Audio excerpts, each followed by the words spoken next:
Hey, what's going on, guys? It's me again.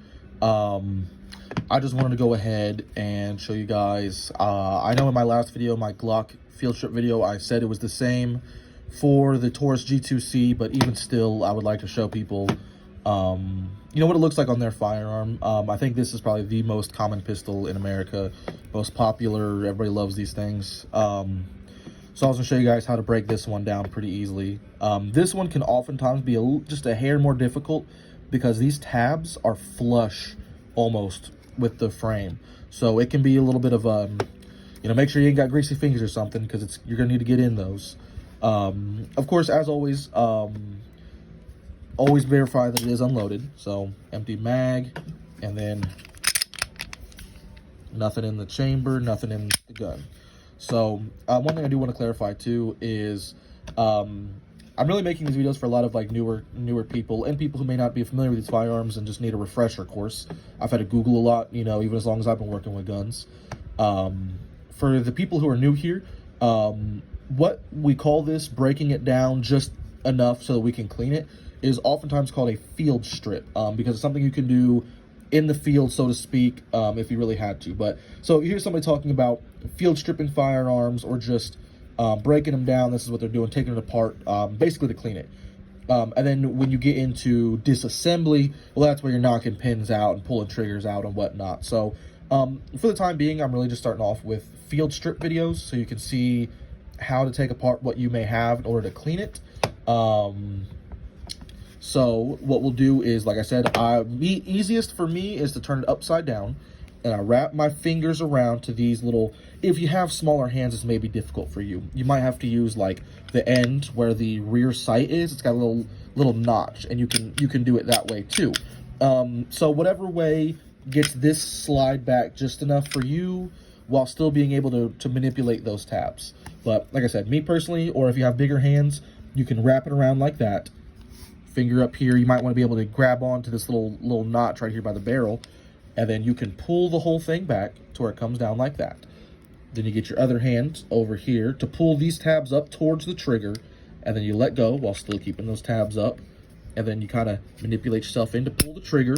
The main reason why we want to make sure this is unloaded, and this whole thing comes off. Sometimes you got to give it a little tug, or when it's upside down and you do it, it'll just fall right there. And then once again, same as last time, you can get in here, and you can clean right here if you have to. This one, most of these are going to be black on the inside as opposed to stainless like on the Glock. So you're going to have to get your hands dirty, get your finger in there and see what comes off as black. I clean all these firearms before I stick them on the wall, so most of them are going to be pretty clean as is.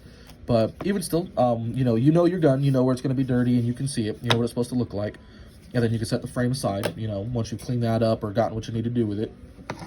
And then, once again, this one, I've already cleaned it, but you'll see brass here sometimes, like a brassy color here, so you can kind of wipe that off if you have to.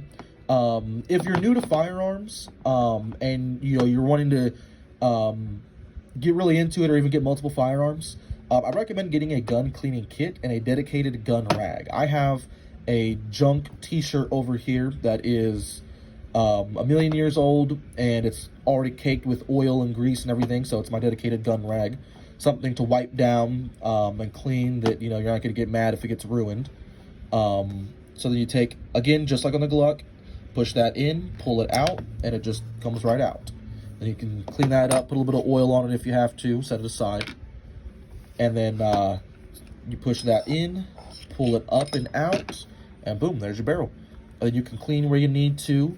Like again, the feed ramp is going to be oftentimes something that's going to be harder to do. It's going to be caked up.